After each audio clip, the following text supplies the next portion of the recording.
A paz do Senhor, meus amados irmãos. Estou gravando esse vídeo aqui para mostrar a fuga das testemunhas de Jeová. Atos capítulo 10, versículo 19. E pensando Pedro naquela visão, disse-lhe o Espírito: eis que 3 varões te buscam. Então, nesse texto de Atos capítulo 10, versículo 19, quem foi que falou? O site jw.org, ele diz que foi o Espírito Santo. A tradução do Novo Mundo, que eu também tenho aqui, ela diz que foi o Espírito Santo. Então fica aí o meu desafio. O Espírito Santo fala? Se não fala, então vem aqui e tenta provar que não fala. Porque se você depender disso para sobreviver, para ganhar dinheiro, falando que o Espírito Santo não fala, você vai passar fome. Porque até a tradução do Novo Mundo, ela diz que o Espírito Santo fala. O site JW, ele diz que o Espírito Santo fala. E o mais importante ainda é que a Bíblia diz que o Espírito Santo fala. Então, se você não tem nenhum respaldo, eu aceito você trazer essa resposta até no papelzinho de bombom. Se você for lá fazer uma feira, fazer uma compra, e no papel da compra disser que o Espírito Santo não fala, você pode trazer para mim que a gente vai fazer uma análise. É triste, né, irmão? A gente vê tudo isso.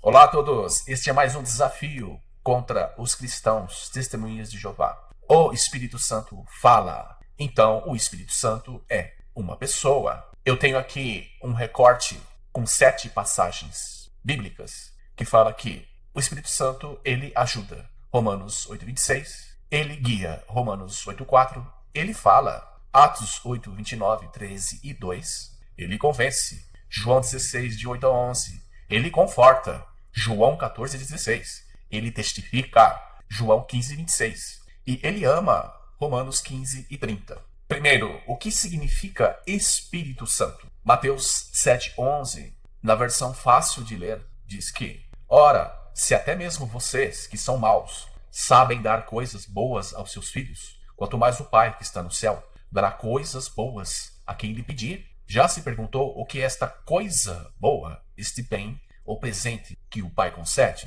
Veja o mesmo texto, agora na visão de Lucas, no capítulo 11, versículo 13. Na Bíblia de Jerusalém, diz: o Pai do céu dará o Espírito Santo aos que o pedirem. Sim, isto mesmo. O Espírito Santo é um bem, um presente, uma coisa boa, proveniente de Deus, o Pai. Isto é um paralelismo irrefutável. Sabendo que o Espírito Santo é algo inerente a Deus, um presente, um bem, uma coisa boa que vem de Deus, fica mais fácil entendermos quando falamos de personificação e metonimia. Mas talvez alguns questionem. Mas Jeová também é um espírito. Então, ele também é o Espírito Santo e por isso que ele fala por ele mesmo.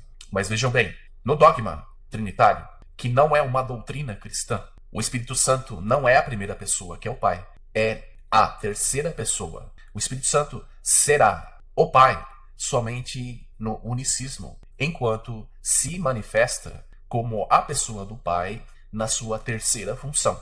Porém, eu faço aqui um desafio aos trinitários, que são os originadores desta absurda confusão no entendimento da Bíblia. Por favor, resolvam este paradoxo. A terceira pessoa estaria falando de toda a sua iniciativa, deixando o Deus, o Pai, calado, não tendo ele mesmo a iniciativa, mas sim uma outra pessoa que não é ele mesmo, mandando em tudo. Pois no dogma, as 3 pessoas são distintas. A primeira pessoa da Trindade foi rebaixada a ser a terceira pessoa, abaixo do Espírito Santo.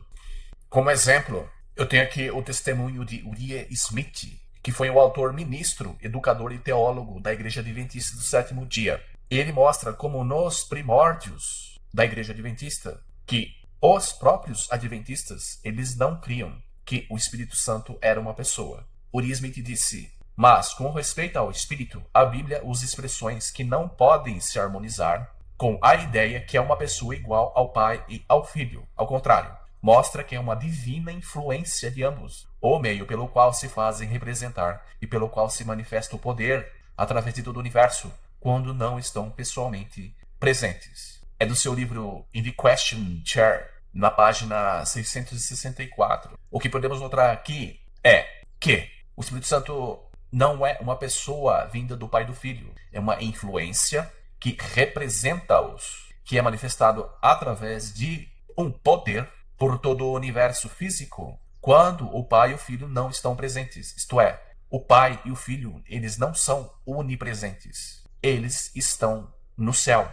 O que se faz presente é o seu Espírito manifesto através do seu poder, ou Espírito Santo. Com o passar do tempo, o conceito que o Espírito Santo, que é a força manifesta de Deus pelo universo, se transforma em uma pessoa. Eu tenho aqui a conversa do Otávio com o Dias da Costa. O Otávio é um unitarista e o Dias da Costa é um trinitário. Otávio pergunta assim: o Espírito Santo é uma pessoa? O anjo respondeu: o Espírito Santo virá sobre você, Maria, e o poder do Altíssimo a cobrirá com a sua sombra. Lucas 1, 35 e 36. Responda: o que veio sobre Maria? Uma pessoa ou? Letra A terceira pessoa da Trindade a cobrirá. Letra B, o vento do leste a cobrirá. Letra C, o dom de línguas a cobrirá. E D, o poder do Altíssimo a cobrirá. Escolha a resposta como a Bíblia ensina: A, B, C ou D. Responda. A resposta certa é a letra A. O Dias respondeu letra D. O Otávio: sim, o Espírito Santo de Deus é o poder dele. O Dias da Costa responde: sim, o Espírito Santo é a terceira pessoa da Trindade. Não é uma pessoa com atributos humanos. O Otávio cai na risada, né? KKKKK. Primeiro, o que se evidencia nas pessoas que creem na Trindade, eu posso dizer isso com um relativo conhecimento sobre isso, é que fica claro que uma pessoa santa vinda do céu não poderia coabitar com a mãe de Jesus para que ela gerasse o futuro Messias, porque isso seria um adultério. Mas que a Bíblia é clara em dizer que é a influência de Deus posta sobre ela através do seu Espírito Santo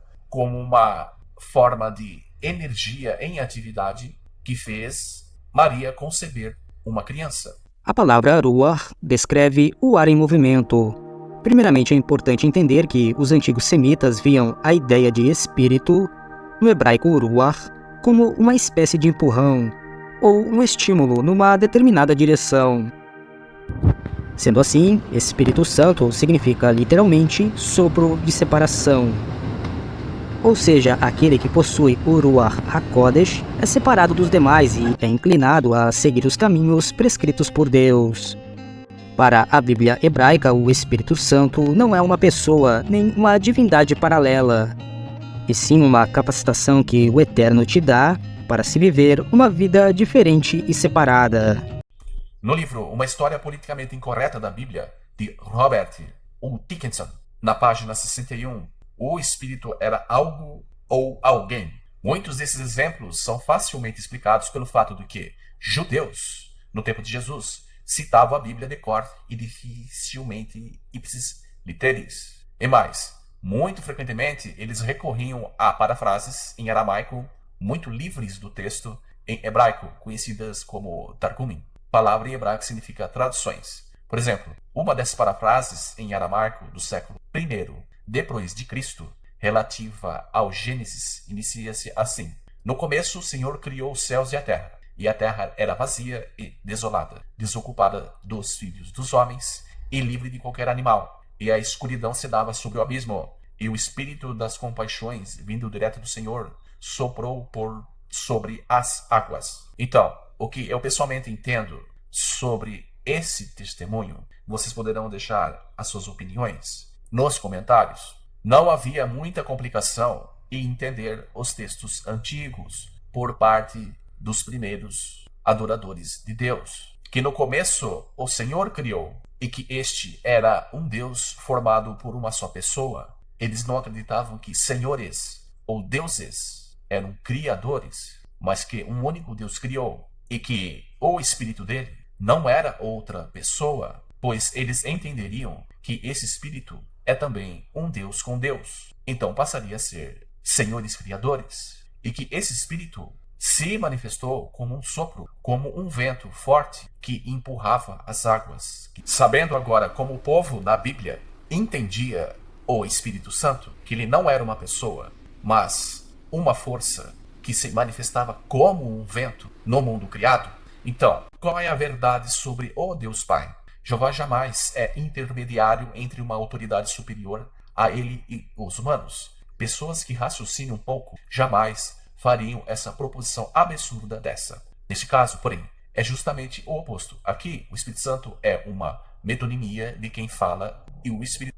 Em Atos 11:28, lemos que Agapo, levantou-se e passou a indicar, por intermédio do Espírito, que uma grande fome estava para vir sobre toda a terra habitada. Note que quem ouvia e falava não era o Espírito Santo, mas o homem que tinha o Espírito Santo. Em Atos 21:11, nós vemos que Felipe amarrou os seus próprios pés e mãos e disse: assim diz o Espírito Santo. Nesses exemplos, vemos que quem falava era o homem, o ser humano que tinha o Espírito Santo. Eu peguei aqui para todos verem uma matéria muito interessante do blog The Hope is Jesus, que fala sobre 2 espíritos no mundo. E diz assim: se o Espírito Santo não é de Cristo, então é do diabo. O Deus Espírito Santo é o próprio Satanás. Existem 2 espíritos no mundo, o Espírito de Cristo e o Espírito do Anticristo. Aí ele conclui desta forma: enquanto Cristo ministra no santuário em cima, continua a ser por meio de seu Espírito, o ministro da igreja. Não existe Deus Espírito Santo. A organização, não vou citar o nome da igreja aqui no áudio, mente para vocês. Acordem, vocês podem ler aqui sobre quem ele está falando. A minha intenção não é criar uma ideia de ataque a organizações, tudo bem? Mas absorver o conceito, o contexto. Então, o que nós podemos aproveitar disto aqui é que o Espírito Santo, se ele não é de Cristo, ele é do inimigo de Deus, o diabo. Por quê? Porque esse Espírito é algo separado por Deus. Esse Espírito separado só poderá ser de Deus para o seu Filho. E que o Espírito do opositor luta contra esse Espírito. Ora, se o Espírito Santo, que é também do Cristo, for uma pessoa, então o Espírito do inimigo de Deus, o diabo, também será uma pessoa. Então teríamos um Espírito do diabo sendo uma pessoa e o Espírito Santo do Pai e do Filho também sendo uma pessoa. Alguém poderá dizer assim: mas Fernando, isso é um exagero? Não é, porque esses espíritos governam o mundo e a mente das pessoas. Governam a mente do cristão, que é o Espírito Santo, e o Espírito do inimigo de Deus, ele inspira as ideias do anticristo. Tudo isso por meio dos seus representantes, ou seja, de Deus ou do diabo, por meio dos seus espíritos. Para deixar mais claro o que eu estou tentando explicar, e vocês são pessoas inteligentes e percebem isso com muita facilidade, eu peguei aqui o comentário do texto copta, feito por especialistas em Mateus 5:3, que diz que os pobres necessitados na Bíblia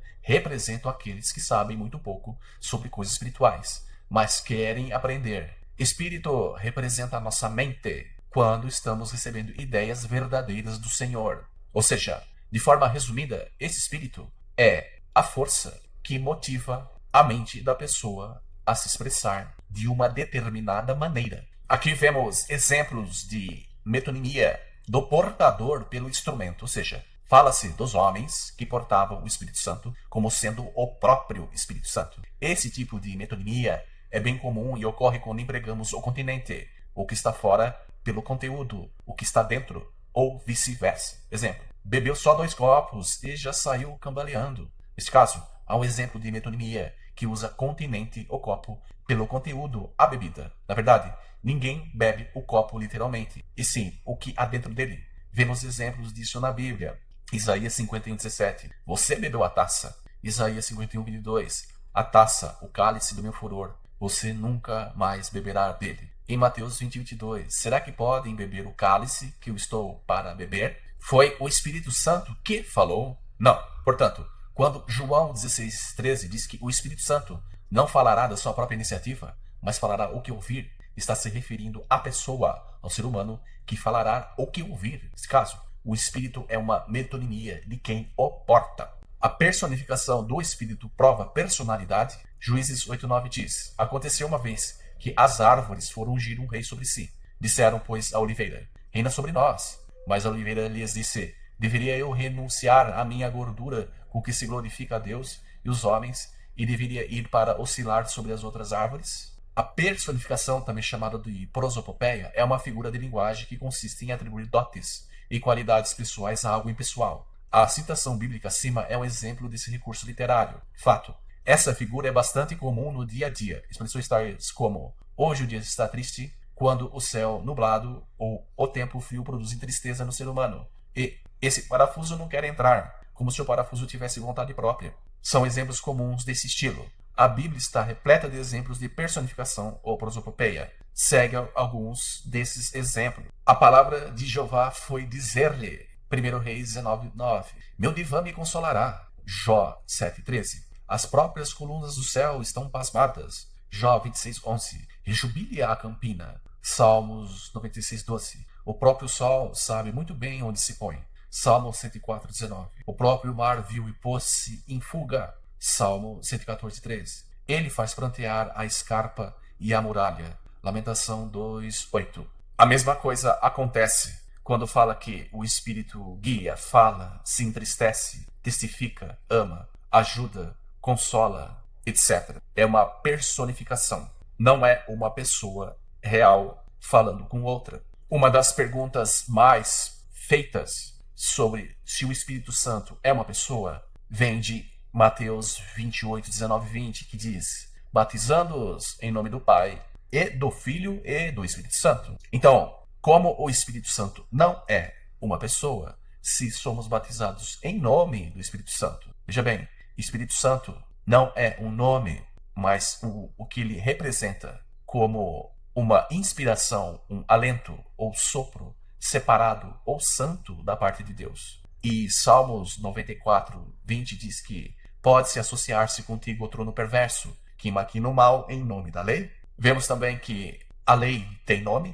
Não, mas é uma figura de linguagem. Assim como estar sobre o nome da lei é estar debaixo da autoridade da lei, estar sob o nome do Espírito Santo é estar sobre a autoridade do Espírito Santo. É a força espiritual que vem da parte de Deus e guia a mente do cristão. Na Bíblia Ave Maria católica, na nota de Lucas 24:49, fica claro o que é o Espírito Santo, que diz que eu vos mandarei o prometido do meu Pai, que é aquilo que conhecemos como Consolador. Entretanto, permaneceu na cidade até que sejais revestidos da força do alto. Então, seria este revestimento vindo de uma terceira pessoa, de um único Deus? A nota do tradutor católico diz assim, certamente o Espírito Santo, que é designado também pelas palavras força do alto. Nem mesmo o tradutor católico se atreveu aqui dizer que essa força do alto é uma pessoa, porque claramente o texto não diz isso. Conclusão. Os casos de personificação não se limitam a livros bíblicos poéticos. O pecado e a morte são personificados na carta apostólica aos Romanos. A sabedoria é personificada nos evangelhos. E o sol e as árvores são personificados em livros proféticos. Há inúmeros exemplos bíblicos de personificação. As pessoas não têm nenhuma dificuldade de entender o uso dessa figura de retórica, pois reconhece que as coisas personificadas não são realmente seres com personalidade. Agradeço a todos, se inscreva no canal, compartilhe o vídeo. Obrigado, tchau!